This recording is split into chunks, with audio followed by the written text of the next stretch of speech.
going to the switch, and then from the switch into the output of the pedal. So there's always an electronic connection between the circuit of the pedal and your guitar, even when the pedal's off. So that's a non-true bypass pedal. And what that does is it loads down your signal. And what that means is that it's basically changing the electronic signal of your guitar, and it's altering it in some way always, no matter what. And when you have a lot of true bypass pedals or non-true bypass pedals in a row, you slowly start to lose more and more connection. I mean, I'm going to dive a little bit deeper into it, but this kind of shit, don't really worry about it. And the reason I sort of tell you not to really worry about it is that we're talking about pretty nitpicky stuff here. When I talk about losing signal, I'm talking about losing high end, which is basically like that natural, nice sparkly tone of yours. If you can take your pedal board and plug it into your amp and play with all your guitar pedals bypassed, and you like the sound, more power to you. Just go on life not worrying about bypass and shit. But if you plug in directly in your amp and you take it and you're like, whoa, well, I like that sound way better. It's way cleaner. I mean, I'm gonna do a demonstration in a second of that. But if you're like, oh man, it's like I took a blanket off of my speakers, you know, it's way nicer. Then you start to look into, well, what's making that happen? True bypass is one sort of solution people have done, the mechanical connection. And I believe most of these pedals are true bypass, except for the El Capistan, which I'll explain in a second, and the Boss tuner. And I think that MXR is not true bypass at all. But basically, you're starting to lose high end, and so you go through your pedals. You have a modded, or you buy super expensive versions of the pedal that you had to make sure it's true bypass. Like, yes, I've won life. All my pedals are true bypass. And then you plug it in your amp, and there's still a tonal difference. And there's a sort of a reason behind that. Like, even though you have a mechanical connection between your guitar and your split things pictures. even though you have a mechanical connection between your cables and your amp and whatever, you're still running like 65 feet of cable. Like basically you have, so if you got 20 feet of cable going to your pedal board, and then you have a foot of cables in between 10 pedals, and then you have another 20 feet going to your amp, that's a shitload of cable. So you're gonna still see some high-end loss with that. And I can actually demonstrate the difference in this fun little test I've devised.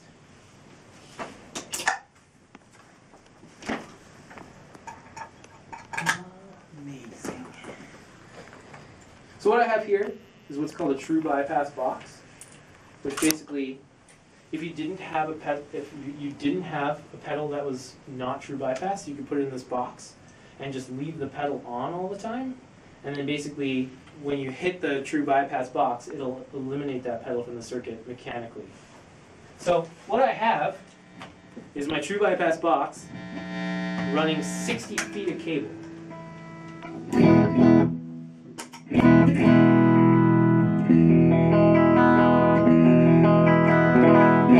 So we're running like 75 feet of cable from this guitar to the Fender. Pretty huge difference.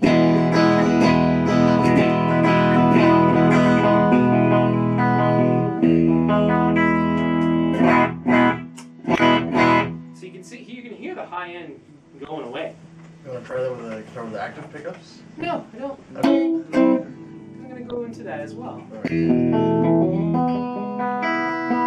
So if you don't mind that sound, like,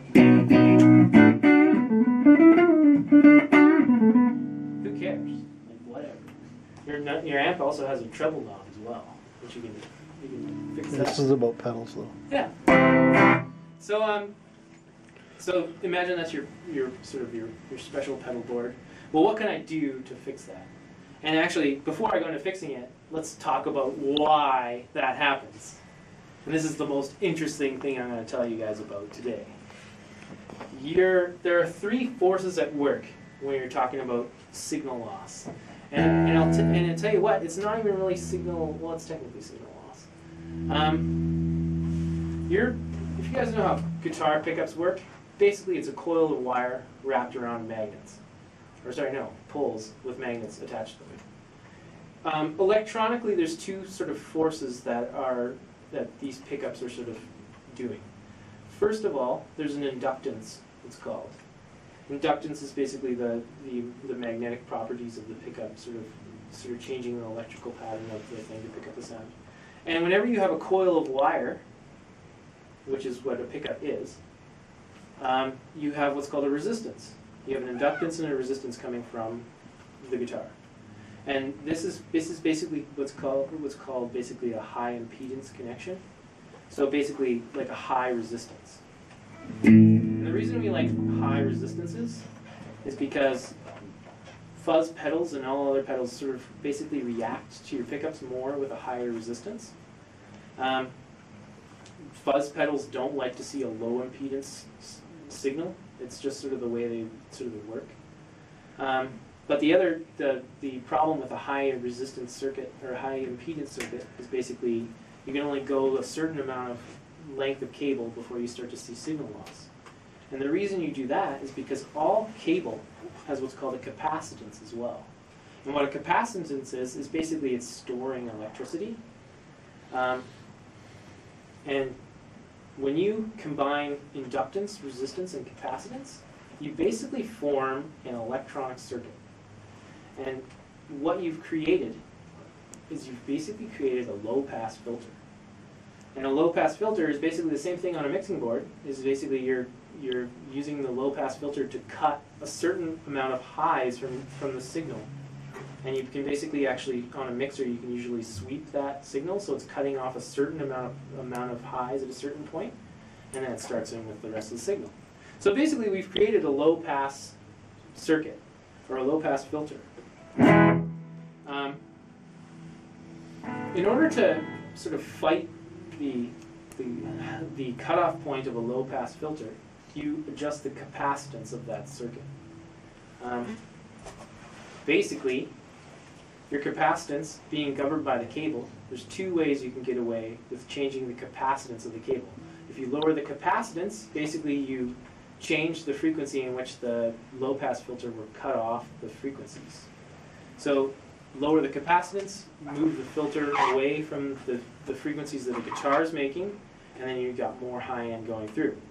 The first thing to do to lower capacitance, and this is sort of what it was sort of getting at, is using good cable. And this is a huge, huge thing that people sort of ignore. And in fact, I fucking ignored it too, bitches! But basically, lower capacitance cable, higher quality cable will have a lower capacitance, therefore sort of changing that cutoff point for the filter. The other way you can actually fight lots of capacitance, because I mean, I shouldn't lie, I have relatively nice cables. And these are good cables too. But the other way to do it is to actually add a buffer. A buffer is basically electronically copying your signal and isolating it from everything before it. So when I say it's a buffer, it's this little guy right here, this pure tone visual sound thing. So leaving the cable going through it, if I hit this buffer, it brings back the high.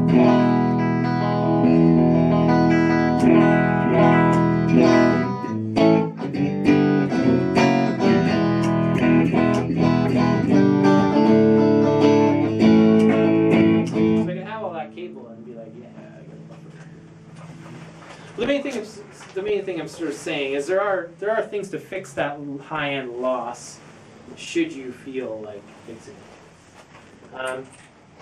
The cool thing about buffers is actually a lot of pedals will build buffers into the bypass circuits of their effects, and that's what I meant with this Al Capistan here. This actually has what's called buffered bypass. So even when you turn it off, your signal is still technically going through a circuit, but it's basically going through a buffer. So everything after it is electronically isolated from everything before it. therefore preserving your tone, keeping high end there. And that's really, that's how you basically get a pedal board to sound good. I mean, like I said, that's super nitpicky stuff. But I mean, as you can see, I mean, that was bothering me. So it may bother you guys as well. Really the only other things I sort of want to go through left is sort of like little like tone sort of tools you can get to sort of improve your tone or whatever like that. I know we were talking about the power supplies and how it supplies a certain amount of milliamps. The other sort of type, the other thing you can be aware of for power supplies is the voltage that they output. A lot of the times with distortion pedals, increasing the voltage of a pedal will sort of improve the tone in certain ways than running at 9 volts. Like a lot of times you'll see, like if you look at these guys here, they say 9 to 18 volts. So that means you can run them at 9 volts, but you can also use an 18 volt adapter to basically sort of improve the headroom, improve the tone, overall tone of the pedal. And that's a really good way to get distortion pedals sounding really natural towards what like an amplifier would sound like, distorted. And actually Godlike makes a really cool, what they call an ISO pump, which basically can take your 9 volt signal and pump it up to 24 volts, I believe. These are really cool.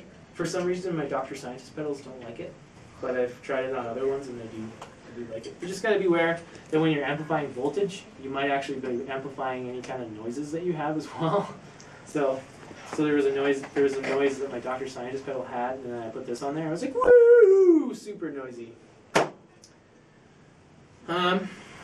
Other sort of tone tools that I sort of use is I actually have a sort of a system that I use as a backup for gigs and stuff. And I also use it for sort of basically recording at low volumes too. Being that my board is basically what I call like a self-contained rig, all my distortion, all my effects are on there. I can basically take that to anywhere and have all my tones. I don't have to bring anything else. My guitars and my pedal board, I don't have to bring an amp because I just run the amps clean. So what I also do is I have basically like an amp speaker simulator that I use after the reverb to simulate an amplifier. And I use that basically to record at home without using an amp, or use it as a backup in case my amp dies at a gig or a practice or something. I can actually use basically an amp simulator pedal to go directly into the mixer and bypass the amplifier that's being jig-lived. And that's why I like to use, that's one of the reasons I like to have a self-contained sort of pedal board and not have to rely on an amp. One, I'm super friggin' lazy, so bringing around the Marshall half stack, sometimes, no way, I'm good.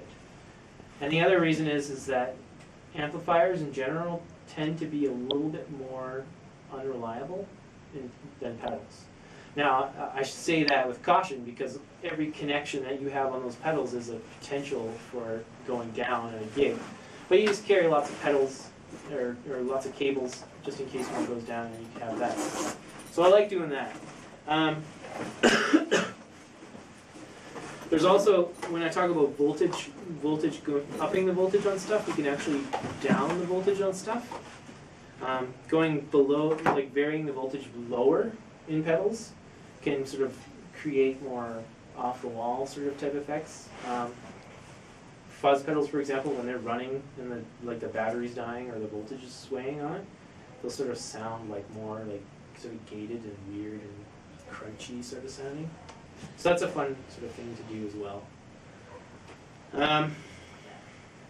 The other sort of tone tools I have, I sort of make.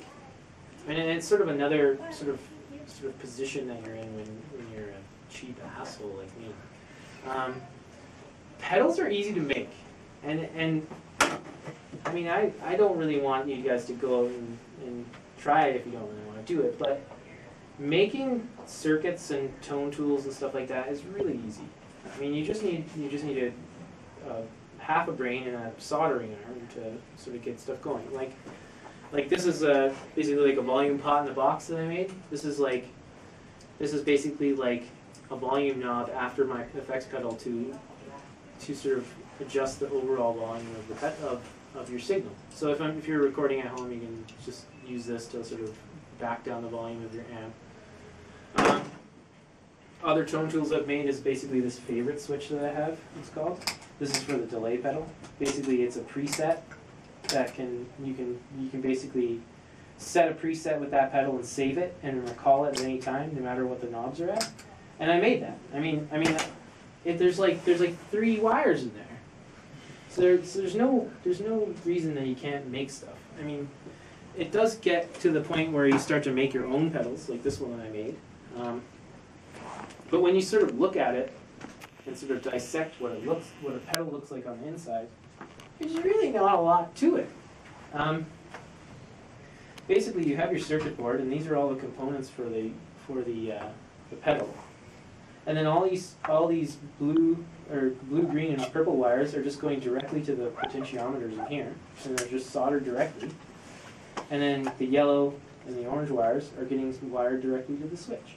I mean, it's not rocket scientist's job to know how to do this at all. So don't be afraid to dive into trying to make your own stuff.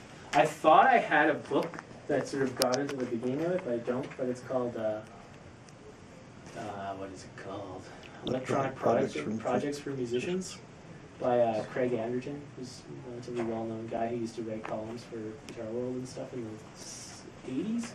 90s too. Yeah. But he sort of stressed, and this was sort of before the big boutique craze started, he sort of stressed that there's no reason you can't make your own stuff. And I completely agree. I mean, whether it comes to building your own pedal board, building your own amp foot switches, which are really simple and stuff, there's no reason that you can't build that yourself, should you feel inclined to do it. Now, I used to be pretty into the DIY, build your own pedal kind of thing, and there's a couple of reasons I don't do it anymore. One, my time is worth way more than saving $150 on a freaking pedal. So, I don't do that anymore. The other thing that you sort of run into is the whole game of copying other people's designs. And this is sort of a gray area of pedal building. But basically, aside from the Dr. Scientists and a few other pedals on my pedal board, they're mostly clones of pedals that are made in the 60s and 70s.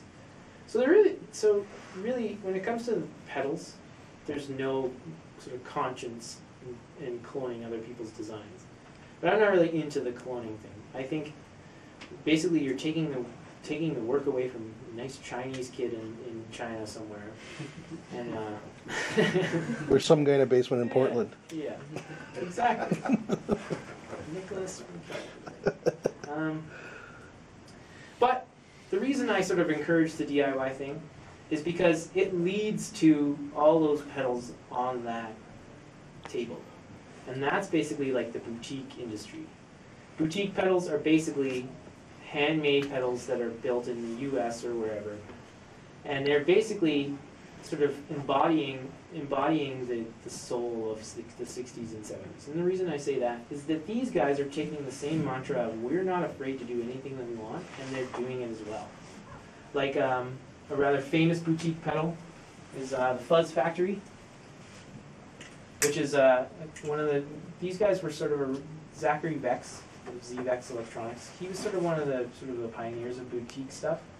And all he really did for the Fuzz Factory, which is his most famous pedals, is he basically took a fuzz face, which is what the 70 is, and added more knobs and controlled more parameters of the circuit itself, and basically broke it. Like this pedal, if you don't have it set just right, it squeals and is awful sounding. But I mean, that's sort of the draw to a lot of these things. Like I said before, I mean, if pedal builders were sort of all designing stuff to be safe, I mean, there's only like 2 kinds of pedals in the world. It's all about sort of pushing the boundaries of what you can do with stuff. I think because they're a little bit cheaper than amplifiers, designers tend to be a little bit more out there with designs. But really, it's sort of just a fun little counterculture that guitar players have sort of developed, is this boutique world where making funny sounds is cool again. But I mean, it's a fun world to get into with because the boutique industry is so huge now. Prices of boutique handmade pedals in the States are getting really reasonable. So getting into boutique pedals isn't as expensive as it was before. So when you sort of consider buying like a Boss pedal or any other kind of Chinese made pedal for $120 or whatever, there's usually like a boutique equivalent that is around the same price point, and you're supporting either a Canadian guy, which there are a shitload of Canadian builders out there, and you're supporting like a smaller industry, which is really cool. And then, like unlike the big conglomerates that are making pedals like Boss and all those guys, they're embodying that thing where they're gonna make, first of all, they're gonna make something that's unique, and second of all, they're gonna make something that just blows people's minds, like maybe something that hasn't been done before. So it's a cool industry that's happening. A lot of times you'll see with the boutique stuff is that you'll see more faithful reproductions of older stuff. Like the 70, like I've been using tonight, that's basically a fuzz face that's built to the original specifications in the 60s. Same with the Watson there, that's an old Chenet super fuzz, they call it. So a lot of them sort of take the ball of those vintage stuff and sort of keep it going. But it's a really cool world to go into. It's not, it's expensive. I'm not gonna lie on that one. But it's fun. I mean, the amount of boutique pedals I have on my pedal board is, I think I have 2 non-boutique pedals. Yeah, 2 out of 11? Is that 11? Yeah. I think that's pretty much sort of what I wanted to talk about. Is there anything like other things that I didn't cover? I sort of went a little crazy there with talking about impedance and stuff. Let me just check my notes. But yeah, with the boutique stuff, they have, because they're smaller, the guys who build them are smaller companies, usually like 5 people at the most. They have way more freedom to do whatever they want. It's sort of, and that sort of basically shapes the music scene. Basically, sort of, if they can give us the tools to make these weird ass noises, we'll put them on. Was it MP3? CD?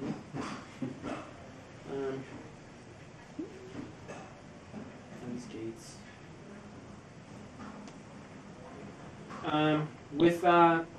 With going back to pedal cables, getting good cabling for connecting them together. There's actually, let me grab it. There's a really cool thing you can get.